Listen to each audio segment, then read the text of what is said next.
Today's episode is brought to you by refrigerators. Your face will light up every time you open one. Hey, I'm Kevin. I'm single and almost all of my friends are married, but that hasn't stopped me from being in their lives. In this podcast, I will talk with these friends and try to prove that, though friendships between married and single people might seem intimidating at first, it's really not that hard. Trust me, if I can do it, you can do it. I have absolutely no vocational qualifications whatsoever. I might be coming at it with a Christian worldview, but I don't work in ministry and I'm not a counselor. What I do have to offer is experience. Over a third of my life spent being what my friends have dubbed a professional third wheel.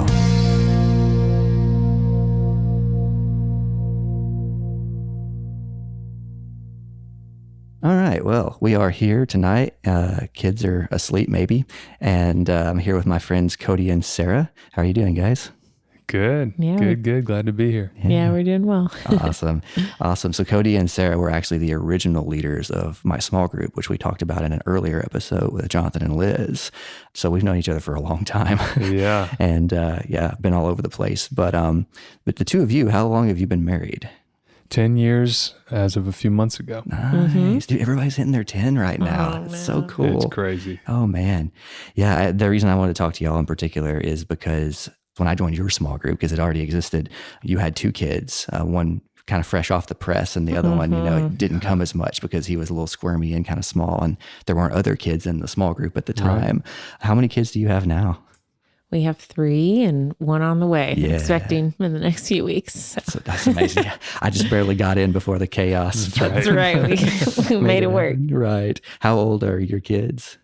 Our oldest is 8, and then we have a 6-year-old, a 3.5-year-old, and then 1 on the way. Wow. Yeah. Man, that's a good distance though, because they can all kind of be friends, but also have their own things. Yes. Right. That's so great. Well, that's cool. So our hangouts have been consistent throughout the years, but they've looked very different depending on, where y'all live and how many kids you've had at the time and all that. But what does it look like when we hang out now? Yeah, well, a big part of actually getting together has been your persistence in texting or calling and not being offended by the lack of a response. Right. A dogged insistence on hanging out. Right. Because what happens, as you well know, is, I'll get a text about hey, let's hang out on this night, or do you have anything going on? Mm-hmm. And I'm in the middle of, my work day or whatever, right, and I can't talk to Sarah, and then we're putting the kids down, and then we have a bunch of other things we were going to talk about, and that text message is not one of them. Right. Not because I don't value the friendship, but that's when it gets, you unread it and then you forget about it. And there's nothing to remind you. Yeah. So that insistence on, I know you're probably busy. I'm not offended that you haven't responded. Right. I know it's hard to find, figure out what night works or whatever. Mm-hmm. That has been, if it weren't for that, we would not see each other nearly as much. Super gracious. Right. Yeah, you've been super gracious. And I think in this season of life, that helps a lot to actually make us get together. Well, I think I can only do that because I genuinely know that you want to see me and hang out with me. I think if you didn't make that obvious every time I was here, I would get disheartened pretty fast and not do that anymore. Or because, that's generally these days, being ghosted is a term, right? Like, that's what that means. Well, they're not really that into you kind of thing. But like, I do know that's not the case. I do. And being over here really helps. Like when I see what your life is like and I go, well, this is why I never hear from them, because who has time to think about things, Think. Right. Well, and that's something that I definitely hit on this podcast multiple times before now is, the group text message, like you can do everything to give yourself the best odds of helping your friends. I generally, I know there are times where I'll just send a message off and I'll be like, why did I send that right now?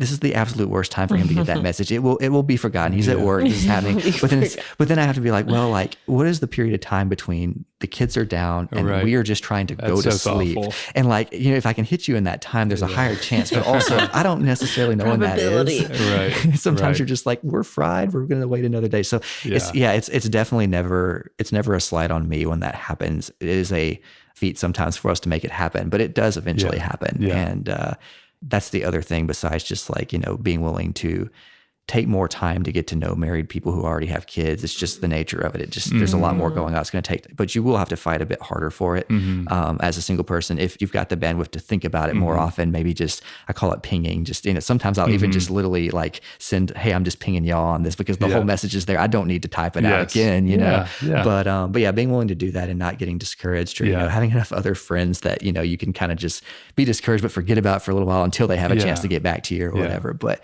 yeah, you guys always do a good job of letting me know, like, we're so sorry. And like, y'all shouldn't feel super guilty about that, but you do. So, but yeah, it is a thing. And that, but it works out. If the people are willing, it'll happen eventually. But there are just friends practically in life. You're only going to get to see them a couple times a year. And if you're okay with that and you value them that much, then cool. Like you can't force a friendship with people who don't have the bandwidth for it. You've been super creative about how to make it work through the seasons. I was just laughing because I was thinking about how using haircuts as an excuse to hang out was a good one that added a little healthy pressure to me to say, all right, let's make this happen in the next week or two. That's right. So we, a lot of the time it's been, in recent year or two, it's been evenings, either kind of join us for dinner and then head out, or join us for dinner, hang out for an hour while we put the kids to bed and then hang out for a little bit after that. Yeah. So that's been how it's looked recently. Totally. That's funny you mentioned that because I feel like generally my hangouts with married people who have kids are kind of two-parters. If you come early for dinner, sometimes it's not always a guarantee, and it depends on the night too. Like tonight I didn't come, so we would have the energy to do this and I wouldn't just be another person around. But like sometimes when you do the whole thing, it is the part with the kids, and then you have the break where it's very lonely and all the kids and all the parents are upstairs. Sometimes you get involved in that. Sometimes you don't, because it just doesn't help the kids go to bed. And then after that, you kind of have like the hangout with just the adults, and it's a little more quiet and chill, and you get to talk a little bit more. And I found that one thing I had to get used to really fast is the portion with the kids. You can't expect too much out of the adults at that point, because you're going to be interrupted a lot. Whether that be, parents having to be like, hey, stop that now. Or like kids who, haven't yet learned social etiquette being like, I want to talk now. And like, okay, well, what do you have to say? Or, but also it's like, I only get them for an hour or two when I do get them. And so you want to hear about their lives and see what they're excited about. And they always have something to show you, I'm sure. And I feel like you guys especially have a really good balance when we're, sitting at the dinner table and they're, trying to talk and stuff, but we're also talking of letting them be a part of that, but also telling them when, hey, it's not okay just to butt in there, wait your turn or whatever. And is that something that like y'all have put any thought into, or is it just something you kind of naturally do, or kind of what are your thoughts about that? Yeah, I mean, I think we've seen it probably modeled from different friends where, the kids are part of the conversation, but they can't just run over everybody else in the conversation. So we're definitely trying to teach to not interrupt and to ask questions back and some of those things, which I think helps. But it's still, when you're over for dinner, we still don't cover as much ground of adult topics of, how are you? How are we? Right. So yeah, I think just sometimes we'll hang out and we don't cover, there's a whole bunch of topics we just don't even get to. And that's just the nature of it. Absolutely. Yeah. I think that can be a hindrance if you're a single person and you make friends and they already have kids and you get invited over kind of into the chaos. And I think it's a huge privilege to get invited into the chaos, because, you could also just be like, hey, just come over after the kids are asleep. But like after a certain point, you're kind of like, well, do they not want me around their kids? If that happens, it's a thing. But I think it's definitely worth it to be there during that. But you, like you said, you have to temper your expectations on how much ground you're going to cover. Right. And I think that could make friendships develop a little slower if you have that right off the bat. And I think there's something that like you have to be ready to spend a little more time with people who have kids in order to get to know them very well. And if you keep doing it well and showing interest in their family and stuff, it'll happen eventually. You'll get to know them well enough to, call them super good friends. And I think it's definitely an investment that pays way higher than just meeting a single friend. And because, you can cover more ground fast, but you end up with a single friend. Whereas in your case, I end up with you two as a friend and then 3 of your kids as well.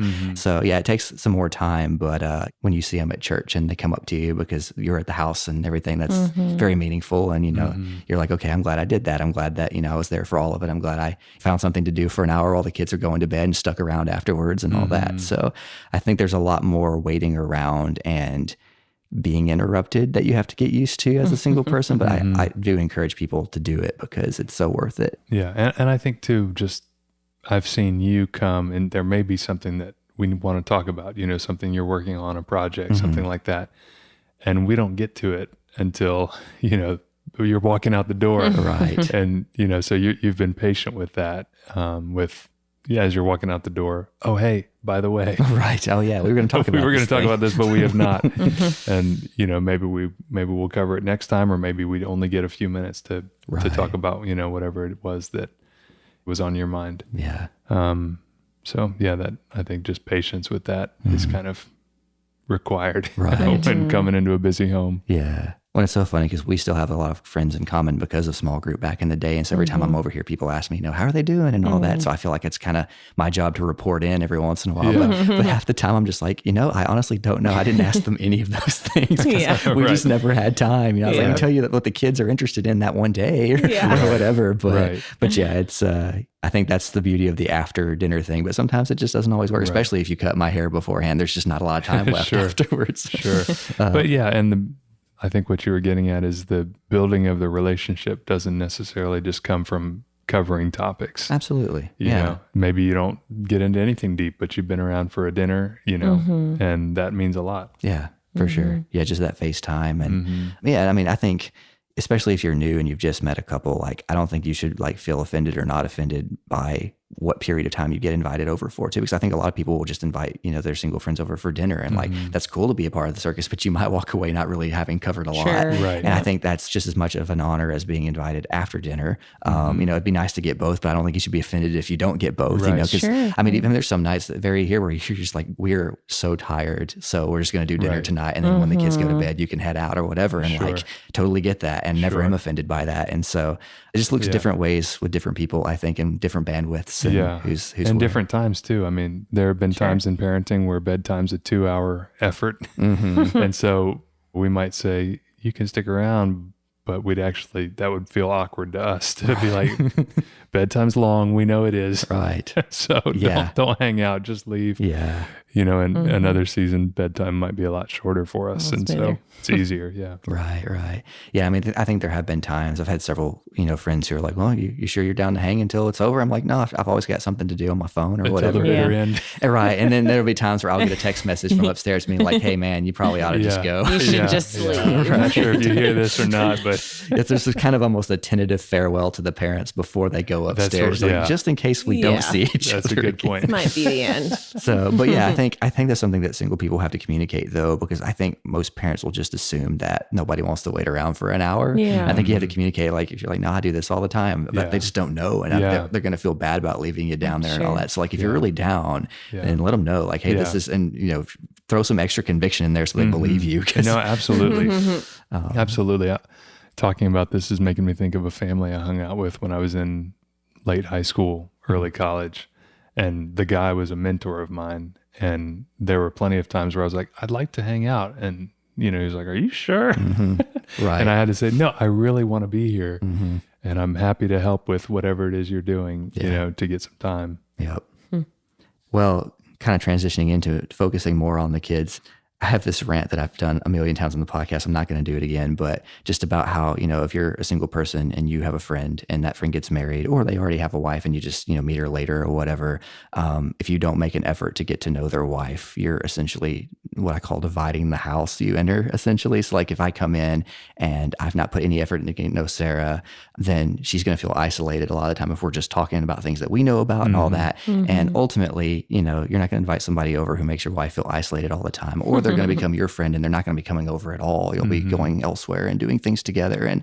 But I think that applies very much to kids too. If I just come into your house and, when I'm constantly interrupted, I'm just annoyed by it and I just don't put any effort, when they tell me to come look at something, I'm like, I don't really want to right now or whatever. Like eventually I'll be like, well, Kevin doesn't care anything about our kids. Like, I don't really know if I want him over anymore, because I mean, they're the most important thing in the world to you guys. And if I care about you, that should matter to me, I think.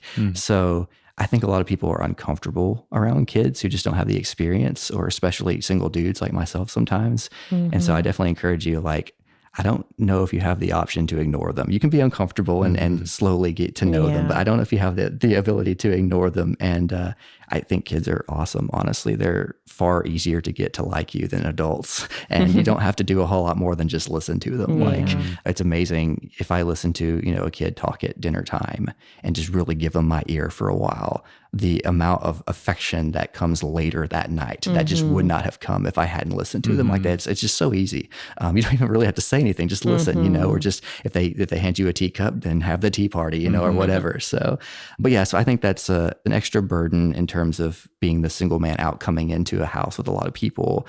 But it's a really great way to get thrown in and to get close to everybody at once. You walk away with a lot more friends and a lot more oxytocin, I think. So, but that's just something I feel like got to preamble before we go in here. I don't honestly know, because I've never asked you, besides me, if you have a lot of single people over. I think a lot of what we're talking about can apply to couples too that don't have kids, or even couples that do have kids. I mean, I feel like there's differences in how you treat those people, but do you find it more intimidating having a single person over as opposed to, a couple, whether they have kids or not, I guess, with kids? I don't think it's intimidating. It feels more manageable and exciting to me because I feel like there's just one person to focus in on amidst our chaos. I think I just need to get over my own insecurity of welcoming people over to our home and the mess and craziness of kids and the busyness of it. But I enjoy it because I feel like I can really focus in on the one person relationally. Yeah. And I think you're good at that. I think sometimes with all the noise and spills and stuff happening, sometimes it's hard for me to, even with just one person at the house, to ask the intentional questions at mealtime or whatever. But Sarah's good at that. And so we can kind of divide and conquer, and Sarah takes care of our friend that's over, and I manage the crazy. Yeah, I have noticed that generally whoever's the one teaching whatever lesson is being learned in the moment to a kid, the other person is the one engaging me, which is really cool. And like that can literally flip at the drop of a hat. Yes, it's kind of nuts. Yeah, but y'all are really good at doing that, of being like, this person is still here and we're still, trying to show them or whatever. And then sometimes, one of the kids does that and y'all both just do what you need to do or whatever. Right. Have you had couples over that don't have kids? Is that any different from having kind of a single person over? We have. It's been a little bit, I think, but it's definitely different. I think it's a similar dynamic, though, that if they are interested in getting to know the kids, then it's a whole lot easier. I think when the kids are sort of a distraction to them or an annoyance or whatever, those times are really awkward for us because it's like we can't just ignore the kids. Right. And they do take a lot of attention, and they are, like you said, super important to us. So it's like if we're just trying to interact with ignoring the kids, it just is awkward. Right. Well, I wonder too, because I don't know kind of how all this feels as someone who has kids, but I would almost believe that it would be easier, or at least maybe you'd put less pressure on yourself if you had friends over who either bring their kids with them or have kids at home, because you kind of just know it intuitively. They have that knowledge of like, well, this is just how it is, you don't have to worry if they know that lesson or not, I guess. Yeah. But and I think the same rule that you said earlier applies, that like just insisting that it's okay. I understand that with kids, it's loud. With kids, there's messes, whether married or single or whatever. If you don't have kids, insisting that it's okay. Yeah. Puts the parents at ease that, hey, we don't have to pretend that our kids aren't here, or we don't have to, apologize for anything or exactly. So that goes a really long way, I think. Yeah. Even if you're like, oh, I know they know that it's okay and that I know it's okay, but just saying that goes a long way. Yeah. Well, just even hearing Sarah say that she has to get over her own insecurities, like I think that's really how you do that. I think it's a gift when you come in, and it's not just for your own sake, but just to let them know so slowly they believe you, because I don't always think people believe me when I tell them I'm totally cool with it. Like just whatever happens, I'm here for it. I'm just glad to be here for it. It's nice to know that, this night would have progressed this way, whether I was here or not. Like that's a privilege, but you kind of have to prove that. And I think it just takes time to build that trust to where like you actually genuinely aren't worried when I come over, because I've proven that you don't have to, Yes. And if you don't get that enough, then you do worry a bit more about it. And you're just like, it's silly things too. Like, what state is the house in? You're like, well, it's crazy because we have kids. Right. And it's out of a desire to care for our single friends that come over, where it's like, well, we want them to feel loved when they were here, and that it was worth coming over and, choosing to spend an evening with us versus 1,000 other things they could have done. Right. So the focus can be on, was the experience what they were expecting versus, them. Yeah. And I think the difference maker is if you say, look, there's not a particular experience I'm expecting. Right. I just wanted to be here. Yes. Yeah. Well, that's really the difference between, hosting and hospitality. Right. Like hosting is kind of all about you and what you're doing in the home and the experience, and hospitality is just having people over and welcoming them and loving them and welcoming them into your mess and chaos. Exactly. And just saying, this is us, but we love you. We're glad you're here. Yeah. And that's Sam Alberry's definition of hospitality, is just finding a way to bring people alongside what you're already doing. I think that's, especially when you have kids, you don't really get a choice sometimes. You have to be hospitable rather than a host, because you got to do what you got to do to get the kids where they need to go and, do the things you got to do. And I think on that note, like one thing that we haven't done, probably just because schedules or whatever, but that I think is really helpful to, if you want to hang out with friends that have kids, is, what's happening on Saturday? Do you guys have a project or a game that you're going to, or a play, or, those kinds of things. I think it's really easy for us to say, yeah, come on, come along and be a part of what we're doing. And actually we could use an extra set of hands. Actually, please come. Yeah. Now, I think we have done that once. I think maybe a year or two ago, your oldest had a soccer game, and I came for that, and that was really cool. Absolutely. And just being there and watching a bunch of kids attempt to kick a ball and not know what the rules are and all that. But that's essentially what that was. Just we hadn't seen each other for a while. There wasn't a night that was going to work for a very long time, and that was just a way to do it. That's right.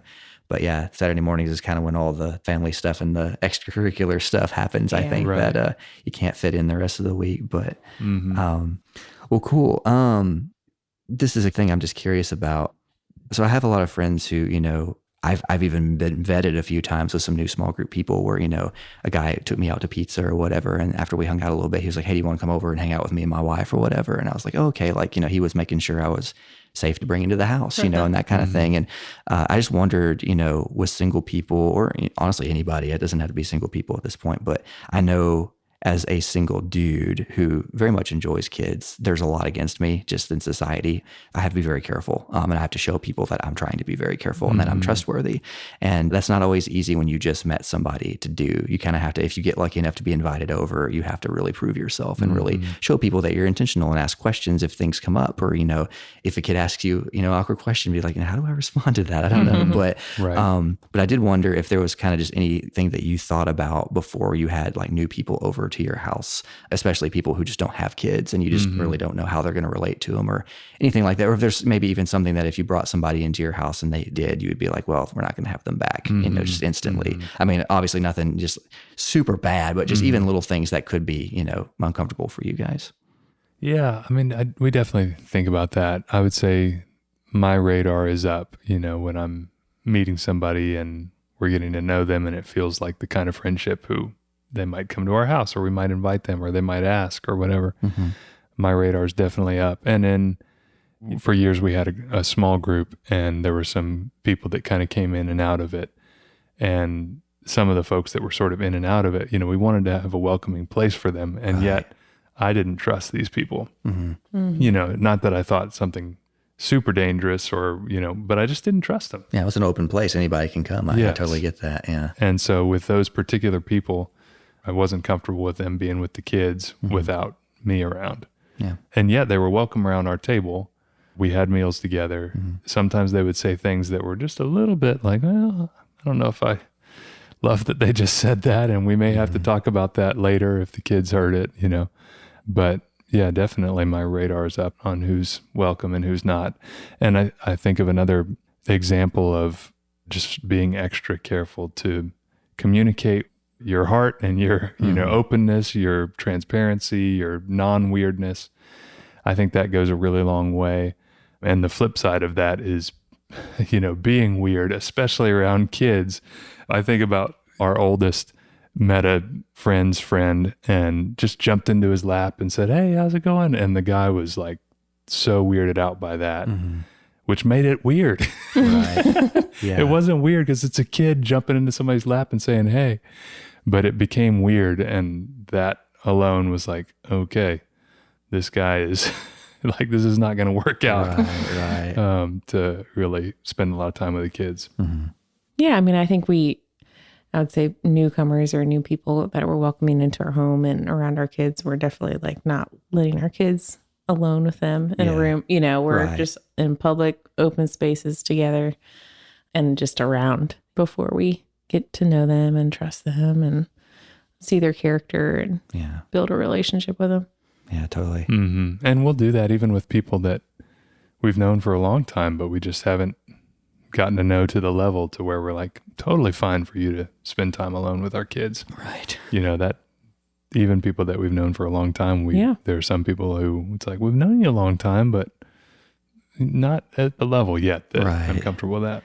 Yeah, and there's different levels of alone too. Like, you know, if you are in the backyard and you just step inside for a few minutes, that's not quite the same because you've got big old windows. You can see everything. It's cool as opposed to like your oldest wants to do Legos in the upstairs or something like that. And it's like, okay, that's a different level of like, maybe I'm going to stay in the room there. Maybe we won't do that for too long or whatever. But one other thing that I was thinking of is one other way that helps ensure me, at least as a parent, that it's a non-weird interest in my kids. Yeah, right. is the interest in me, you know? So if there's a real friendship and a real primary is maybe the right way to say it, interest in me and my wife, and then the kids are part of the family. So there's an interest in them too. Right. That makes it feel like, okay, this is because he's a friend of the family rather than because he's interested in this child or the children primarily. You know, that's where it gets, and that can really, you know, that can happen. Yeah. And that's an immediate red flag of, that would be very strange if there wasn't still a primary interest in the friendship, you know, with the parents.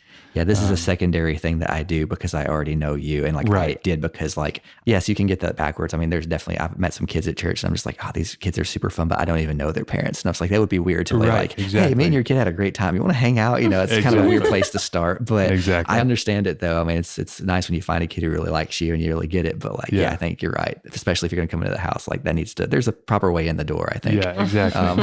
No, that's a good way to put it. That's right. And I mean, that's why you care so much about the kids, right? Is like my friends in Connecticut, you know, they were two of my closest friends in college and then they got married.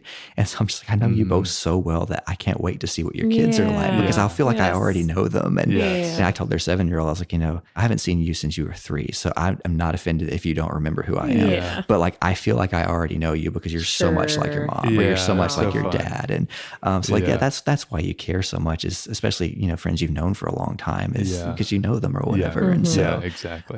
You know, something that you said that really caught me. I think one of the hardest parts about even just being a single dude in general, but when you live by yourself, you have to go see people because when you can set all your own rules, you get less graceful, you get more whatever you are in the way that probably isn't the healthiest.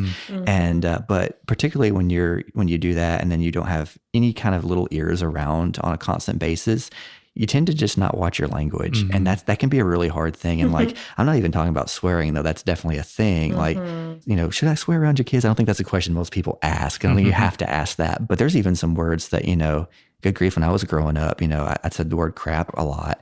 And my sister said it one day, and my sister's 4 years younger than me. So she wasn't young when she said it. I hated the way it sounded coming from her. And so I stopped doing it because I'm just like, it's, there's nothing that, and there's just a lot of words like that you say that aren't necessarily bad words, but you'll realize if you like them or not as soon as your kid says them back to you. Right. That's a good way to put it. And they're always listening. So my biggest fear is like saying something and then the kid repeating it for like a month after I leave and the parents being like, thanks a lot, Kevin, you know? Yeah. So that's, definitely something that you have to watch. And, you know, that's a sacrifice that pays for itself very quickly, but it is a sacrifice to have to, you know, but I think it's a healthy one. I think we need people that make us change our behavior and make us acquiesce towards each other. And I think kids just need a little bit more of that than other things. But that's just something that I hadn't thought about that, but definitely, especially these days, all my friends are having kids and you get a grace period where they're too young to really understand anything you're saying, but you have to really think about it at that point. She's like, if I'm going to be around much longer, this is going to be a problem. And, you know, I need to be very careful with what I want to hear parroted back, you know, only funny things. Yeah. But I think, kind of coming into a house, if you are worried or, you know, maybe you are that awkward guy or girl who, you know, doesn't know what to do if a kid hops in your lap or whatever and try your best to smile and not make that kid feel weird. I mean, absolutely. Even if you feel weird about it, just communicate it later. But I don't think it's super hard to be around kids and not be weird. I just don't. I think kids make it pretty easy. They basically tell you what they want you to do. But if you are worried about like walking into a house, you're like, I'm just terrified these kids are going to hate me or whatever. There's a lot of easy things you can do to kind of deal with that. And you can work with the parents on that stuff. A lot of times my friends just tell me, hey, if you want to win them over, here's what you do. And, you know, for us, that was, you know, well, hey, they really like this type of dessert. So like, if you want to stop, because I'm always like, hey, can I bring food? And most of the time you're like, no, we're just going to make something. So I'll be like, well, can I bring something sweet? And they'll be like, oh yeah, well, here's what they like or whatever. And so by walking in with that dessert and being, you know, y'all are always very kind and being like, you know, oh, Kevin brought, you know, something to eat later or whatever. Like I get the credit for a very fun thing for them. And so that's a, you know, a very easy thing that you can, you know, if you're a couple and you want to help your single friend out, that's a great way to do. But if you're, you know, a single dude and that hasn't even been presented to you, that's a great thing you can do. And another thing, I just visited some friends in Connecticut and they have a 7-year-old and a 5-year-old and a 3-year-old. And I brought my Nintendo Switch with me up there because they have this, they've remade the old Wii Sports games for the Switch now. And, you know, those are motion-based sports games and it had 4 controllers. I'm like, I think the kids will like this. I think it's just accessible enough that all of them will be able to do it if we teach them how and all that. And, you know, I told them that as soon as I got there and they're like, oh, kids, like we're going to do this later. Like, you know, Kevin brought this thing or whatever. It's gonna be really fun.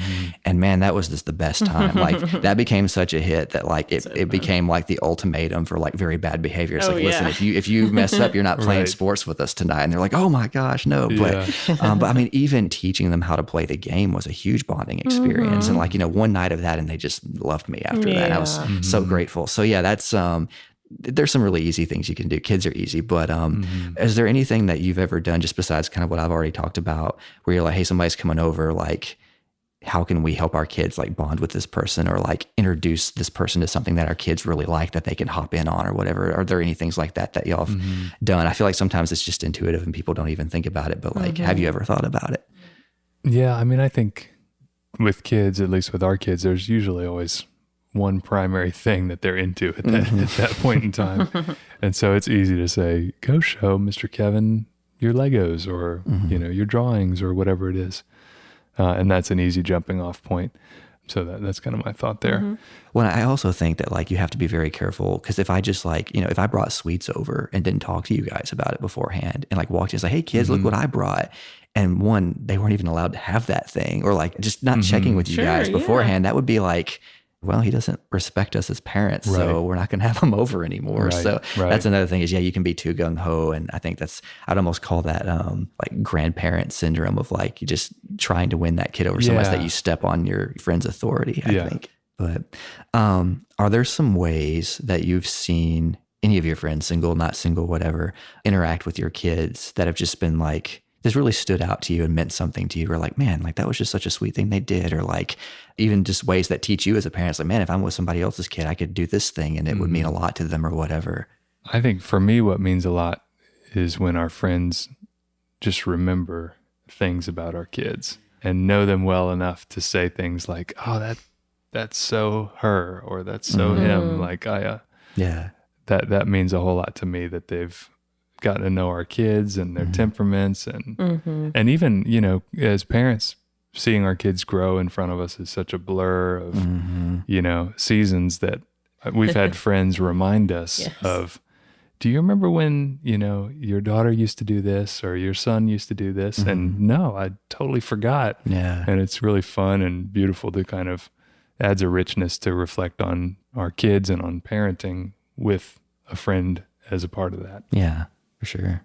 One of my single female friends actually said one time that she's found that one thing single people can do for married people is remind them about the things they love about their kids because, you know, and this happens with spouses too, or, you know, there's a different dynamic when there's another person there than there is when it's just you alone. And you get so close to someone that you kind of take a lot of it for granted, or like you said, you just don't see it. You know, like I come in and I see how old they've gotten, but you're with them every day. You don't see that. It takes like, you realize it in spurts, but I see it every time. And so, yeah, there are things that, you know, your kids may say to me that they wouldn't say to you that you would just be like, I didn't realize that they thought about that or whatever that can really make you love your kids more or appreciate them. Or I think when they're learning lessons, friends are a great place to try those lessons out on. Like if they come and say something to me or polite to me and don't interrupt me, and you're like, good job. Like we've been teaching them that, and they did a really good job there or whatever. And a couple of my friends' kids want to come read to me because they're able to read now.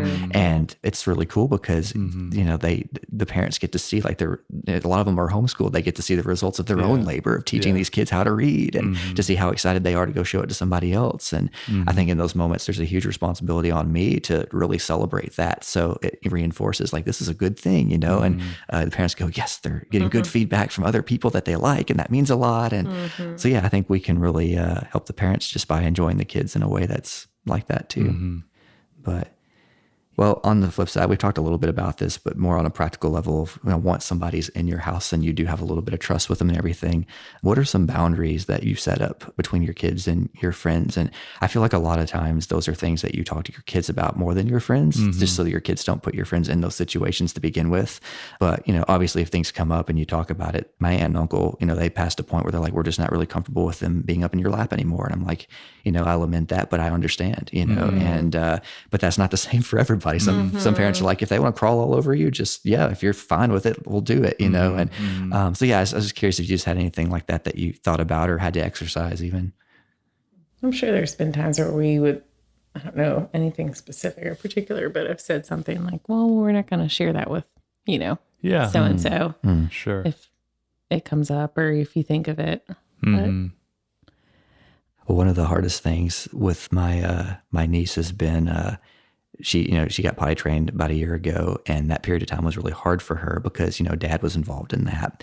And she did not understand when the time came what the difference between, Uncle Kevin being there and dad being there was. So there are a lot of times where she's like, hey, can you take me to the bathroom? And I'm like, actually, I can't. Right. And making her understand that was very hard because, she barely understood the differences between the genders at that point. But then when she did, she's like, well, I don't get it. Dad's a boy and Uncle Kevin's a boy. What's the difference? And so being aware of that's a struggle, and the parents letting me know, like, that's a struggle. Like, please repeat this to her if she asks you this or whatever. Now, that was an easy boundary, right? That's not one that required a lot of thought, or I'm like, no, I want this boundary. This is good. Yeah.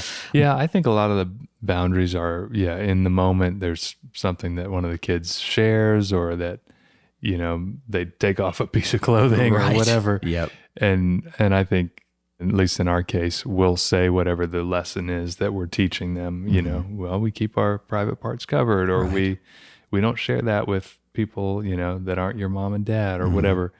So I think in that moment, the single friend can immediately see what's going on, hear the dynamic, and reinforce it 5 minutes later when the kid takes their shirt off again or whatever. That's right. No, that's great. I think I told you about this when it happened. If I didn't, then I failed. But there was a time probably a year ago when we were all out in the backyard and stuff, and you had to go in with your youngest for a second, and we were swinging, and your middle child just goes, Kevin, look at my new panties. And I'm just like, you're trying to get me killed, kid.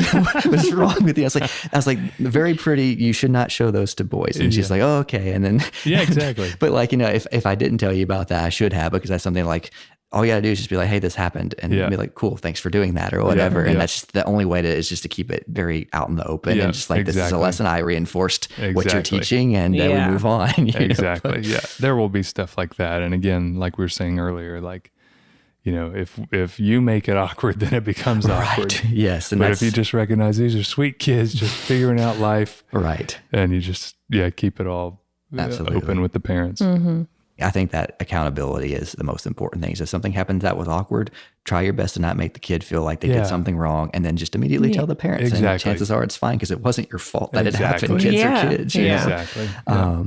Yeah, and like I was saying earlier, I have to think about these things a lot because, statistically, it's men who abuse children, and I hate it, but it's true. And then, when you're an outsider, it's even harder. Right. And even if you're an insider, there's a level of, I've just seen my friends just lament, just not even wanting to trust their own family because they're just like, it's usually people who are close to you, you do things that are bad. And so any level of trust you get as a single person, value that a lot because it really is a scary world. And if somebody really feels that comfortable with you, pay it forward, like be extra careful and be very accountable and be open about it all and see where they're at. Don't make a fuss if they have a boundary that you wouldn't have yourself, respect that. And I haven't gotten to the point of keeping a note yet, but we've got 4 people pregnant in small group at this point. So I might have to eventually like, here are so-and-so's boundaries because people parent differently, and you got to respect that coming in. And, but I had a really ideal boundary test at a party, and a couple of my friends, they've been on this podcast, but they have a daughter, and she's 5 now, and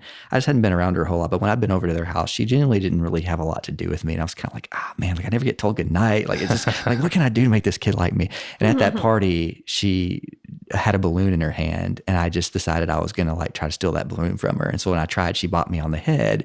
And I'm pretty good at sound effects and being goofy. And she just thought that was the funniest thing in the world. So, she likes to roughhouse, and I found that out pretty quick. And so, bopping me on the head with the balloon turned to, crawling all over me and all that kind of stuff. And it was one of those things where her parents were both literally right there. And so I kind of just did like a visual, like eye contact check in. And they were just kind of like, if you're not bothered by it, whatever, And so there was no like, don't bother Kevin, because I was enjoying it. It was fun. It's not my preferred method of play, but it was still fun. But like, it was cool because they were right there. If it ever went too far, then they would say something. I trust them to do that. Then I would have known, from that day forward, okay, they've openly said this. There's a lot of people around. So if they really feel it, they're going to say it because there's a lot of eyes on us.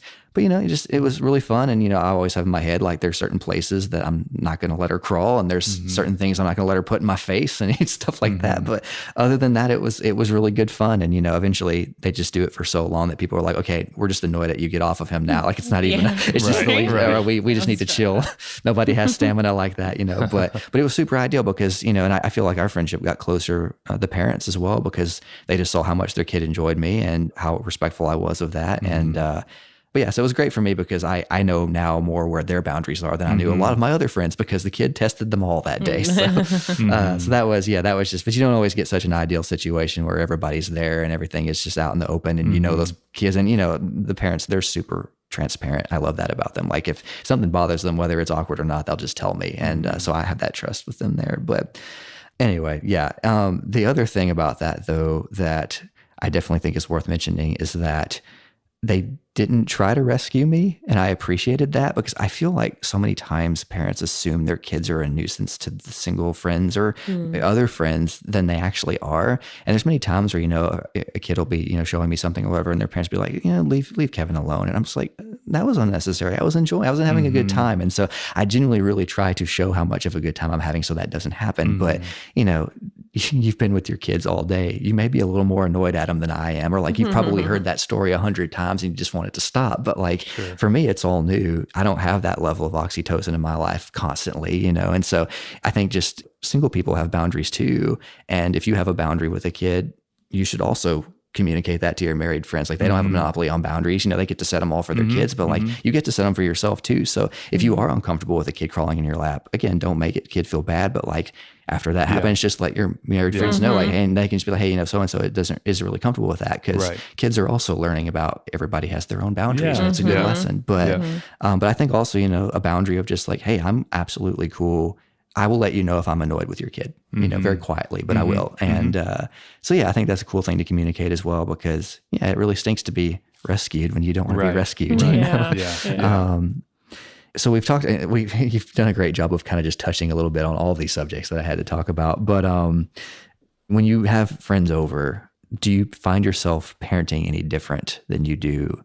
I mean, obviously it's a different thing that you normally have to deal with. There's another person there and there's ways that you want your kids to treat that person that they might not necessarily have towards you. But do you find yourself like being more intentional, less intentional? I feel like it can be really tempting to just let things slide when people are over, but like what's your philosophy on that? Yeah, I think I'm not as good at that. I'm either engaged with the friend or I'm engaged with the kids. He's either super engaged with the friend and then I'm just like, what is happening with the kid? Right. Yeah, or the other way around. Yeah. So I'm not as good at that. I mean, I think I'm more mindful. I'm less inclined to yell and raise my voice when we have people over.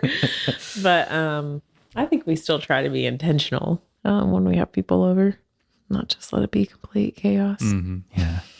One thing a lot of my friends, everybody has a different philosophy on how much authority they're willing to give their friends in terms of helping reinforce things. But, single people and just outsiders can be a huge help. If I walk in and you're like, hey, like, we're struggling with sharing today, or we're struggling with listening today. So like, just get ready. That's going to be a thing that comes up. And then, me having the comfort and the authority to call them out when they do those things to me and be like, well, I'm pretty sure mom and dad said that you need to be listening right now or whatever, can be actually a really huge help, because I think kids think, rules exist in a bubble. And there's kind of the whole like, well, so-and-so's mom says he gets to do this as well. Well, I'm not so-and-so's mom or whatever. Like that can happen. But if I come in and I say the same things like, well, this is how it is, kid. You have to be like this. And they're like, oh, my parents said that too. Like, It can actually be like, wait a minute, is this just the way the world works? Yeah. Sure. That was one thing I was going to say that we haven't touched on yet, is that the reinforcing of 1,000 things is a wonderful dynamic that friends can introduce to parenting.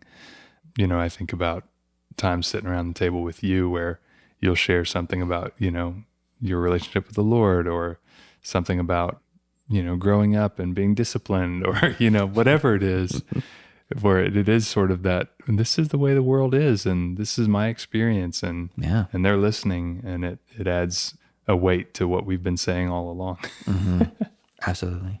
Yeah. I feel like it's a pretty symbiotic thing, to be honest, to be told kind of where things are at, because, I walk in blind and there's been a whole week, and there's honestly half the time a whole day, because I usually hang out at night. And so it's like, it's just nice to be told. Like I get warning texts sometimes from some friends, be like, just, hey, you're walking into a mess. It's been a hard day. There's been no nap, whatever. We're going to bed earlier tonight. So just be ready for that. If you want to spend more time with them, if they'll have you, then, come a little earlier or whatever. But I think it's really nice to walk in and be told, like, here's what we're struggling with this week. Because one, I can help you guys with that, and I can reinforce lessons. And it does mean a lot more sometimes coming from somebody else, frustratingly so. The people that, you're with the most, you just tend to not listen to the most sometimes. But also, like, it lets me know what I'm walking into, and it makes me feel trusted, and, I'm not blindsided when that comes up, and I know exactly how you want me to act, so I don't do anything that's outside of what you're trying to do by accident. So yeah, I think that type of communication, and it doesn't have to be super intentional, just, a very random thing. Half the time, your kids will push a boundary before you even have a chance to tell me about it. And then you'll correct them and be like, this is what we're working on this week, or whatever. And so yeah, I think that's a really cool thing. And I don't think that's a burden on the single person. I think that relieves a burden in some ways, just to know how I'm expected to act, or how it would be helpful to act, or whatever. Yeah. One of the things we'll do sometimes is, if a kid's struggling to do their homework, or not practicing piano, or whatever it might be, one thing we'll do when we have a friend over around the table is we'll say, has there ever been anything that you've had to really work hard at, over a long period of time, or just set them up to support our theory or our lesson? Yeah. Well, that's awesome. I'm a huge fan of, again, brainstorming ways that we can go above and beyond. Are there any things that you can think about? I know I've asked you if there's anything that's ever happened that's made you feel especially loved, but if there's anything that you wished single people knew just coming into your house that, would help you feel, endeared to them, and like your kids are especially looked after and taken care of, and something you would talk about after they left, as a great thing. Could you think of anything like that? I know a lot of it's just like, just be a decent human being, but everybody kind of has something that, that their kids especially respond to, or they especially feel loved when someone does, or, insecurities about their kids that people can put at ease. Or... Yeah. I think even just a brief exploring of their world, whatever it is each one's interested in, means a lot, just to ask something about what they're doing or what they're interested in. And to mean it, to really just get to know a little bit more of each kid means a whole lot to us, and it means a whole lot to the kids. Yeah, that's great. Yeah, and I think what you said, just kids are so sweet and simple. Like, they just want someone's attention and to listen to them. So just listening to them. We had a friend that listened to our oldest, literally replay a whole movie, like telling her scene by scene what was happening. And I was like, oh my goodness, bless her, because she's just like sitting and listening to all this. But she was just locked eyes in with him. And it was, she was just loving him so well. And so taking even just 5 minutes to focus in on them. Yeah, that was something that I tried to be really intentional when I stay with my friends. And again, I had 5 days with their kids and with them, and their kids are homeschooled. So I was around, most of the day.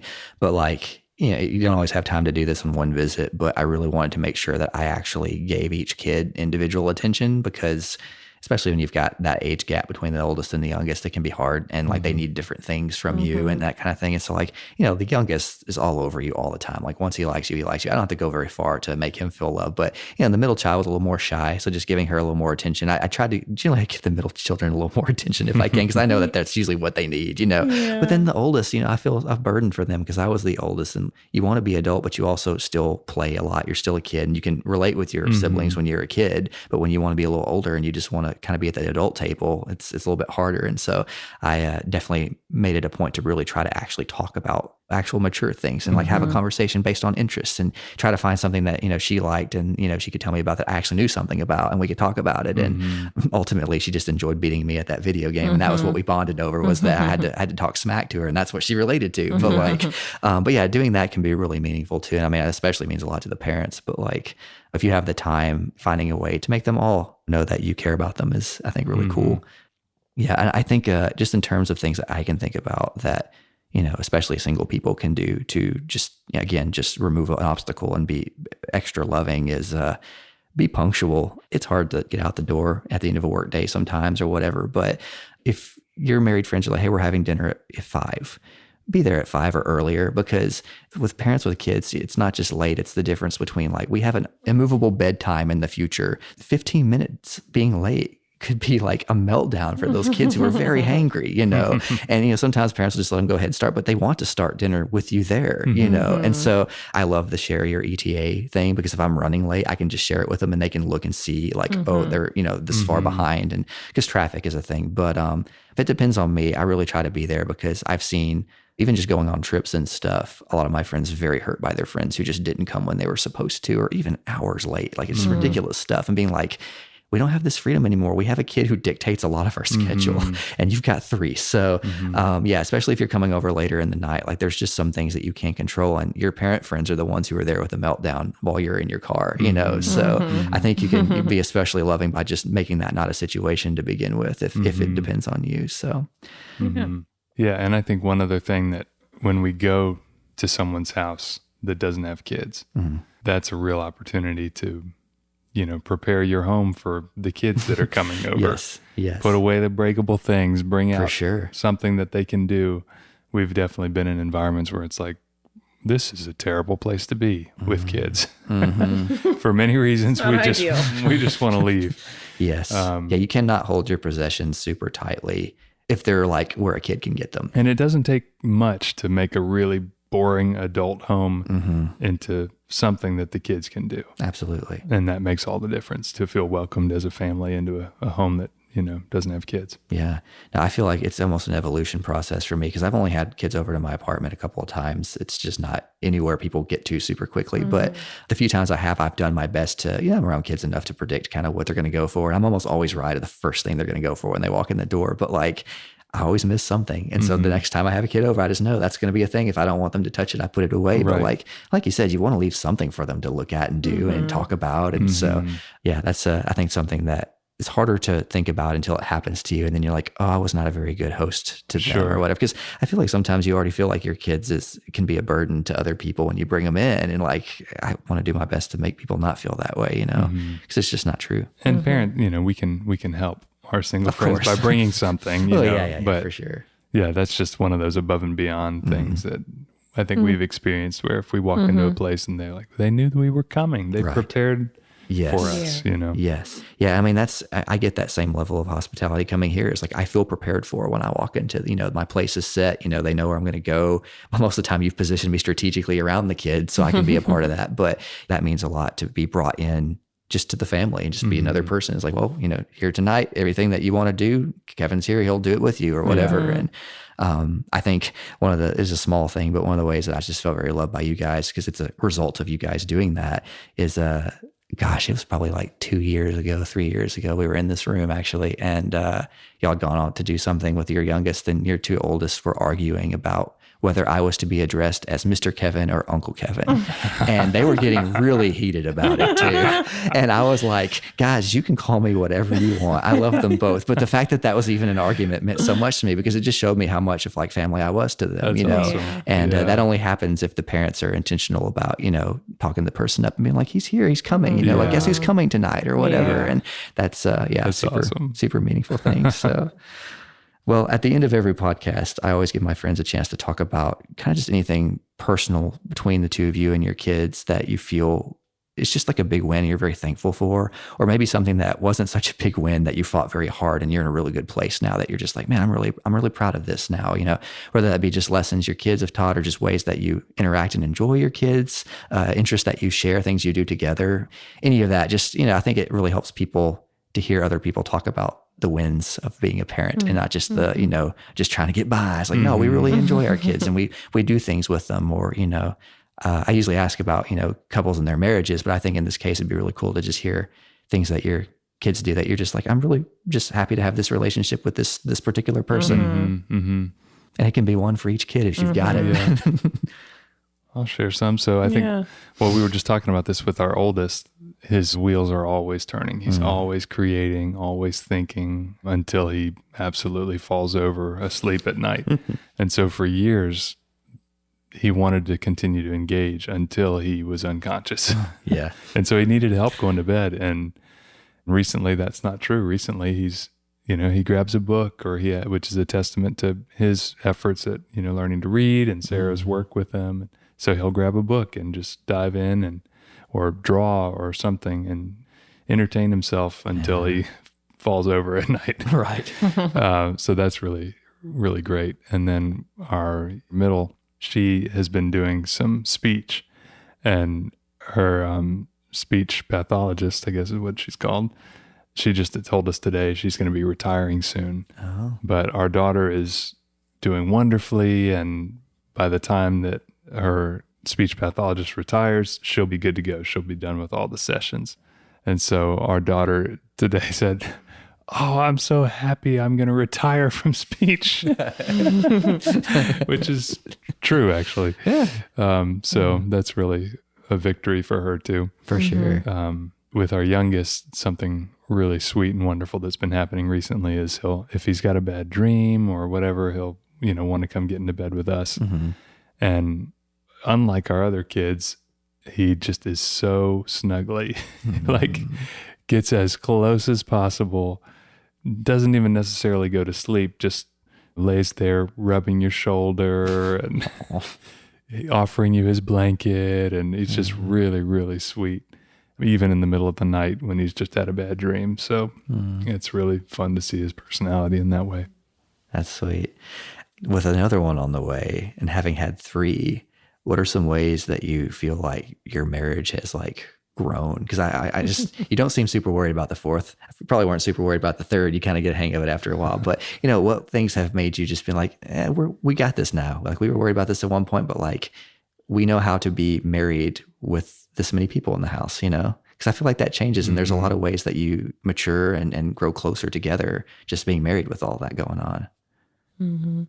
Yeah, I mean, I think like learning to see each other more. I've been able to check in with Cody a little more and, okay, what do you need and how are you doing? And I think by the Lord's grace and having to work at it and fail a lot, we are better teammates and know that, you know, he has responsibilities and I have responsibilities, and sometimes we're working together, sometimes we're doing different things, but we're still kind of side by side doing the same stuff, and serving one another and serving the kids. And just you have a lot more grace for each other. Right. I feel like our early days of parenting, there were some dark nights with lack of sleep and just you're selfish. Oh, I mean, we still are, but you're just more inclined to serve, I think, as years go by and more needs are there. Yeah. That's a good summary. I mean, 10 years is no small feat with or without kids. I mean, that's great, you know, so it's cool to celebrate that. You know? Well, that's awesome, guys. Well, yeah, I always tell people I watch my married friends as a single person who wants to be married because why not learn? And watching my friend's parent is really helpful for me too. One, it teaches me about my own upbringing a little bit, but it also, I think when you get married, you should kind of know how you want to parent your kids. And a lot of people don't think about it until it's time. And I'm just like, well, it's kind of nice to see some things my friends have done that I'm like, that was really good. I want to be like that, And so I encourage you, no matter where you are, if you desire to be in a place that your friend is at, pay attention to your friends and learn from them, ask them questions, see what they do well and what they don't do so well. And, maybe get a little disillusioned because it's helpful sometimes too, be like, oh, this is the reality of having a kid. It's hard, you don't have to be discouraged by that when it happens to you, but y'all have a lot more kids than a lot of my friends. And it's really helpful to watch how you corral them around and deal with that, because it's a lot more pressure. But well, that's what I got, but I really appreciate y'all making time. Again, it's 8:00 at night when we started this thing, and it's after the kids went to bed. So this is us putting into practice everything we've talked about. Right. Exactly. You got to make it happen when it happens, but it's so right. fitting of an episode time. That's so true. Yeah. And you texted us many times to make this happen. It's been so worth it. And thanks so much. Yeah. Thanks, guys. Yeah. Appreciate you. Next time on the last main episode of the podcast. Hanging out with people who are like us is easier, but it's less enriching. I compare notes with probably the most professional third wheel of them all. I'm interested in the real person and their real life and not some idealized version of it. My friend and pastor, Sam Alberry. I think the key is to give a church a vision for being a family. I want everyone to be noticing everyone else. I don't want anyone to feel unnoticed. A lot of churches are more aware of these issues than they would have been 15 years ago. So I feel like things are heading in the right direction.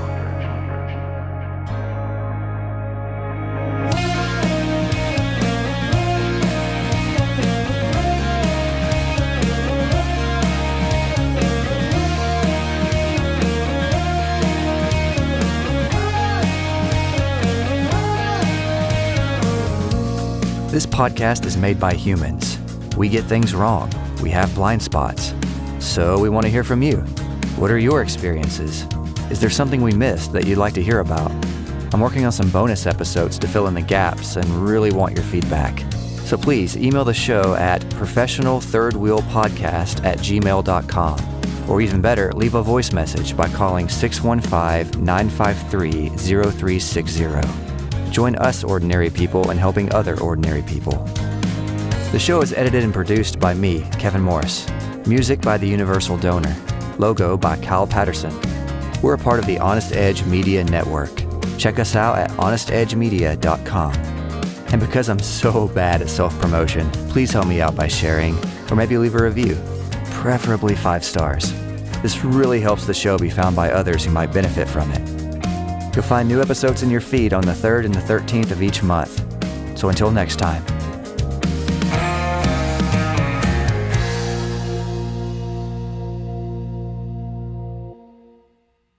Since I recorded this episode, Apple actually did something people have been asking for years.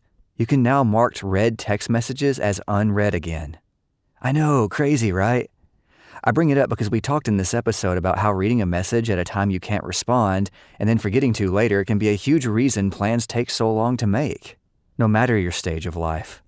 And Apple dropped this feature so low-key that many people still don't even know it's there. So if you're late to the party like I was, let me walk you through it. Go to your Messages app. Now swipe from left to right on the conversation you want to mark unread. See the blue icon with the messenger bubble and dot on it? Hit that and the dot should reappear next to the conversation, and the badge will come back on the Messenger app. I hope this helps your future communications. This has been my public service announcement.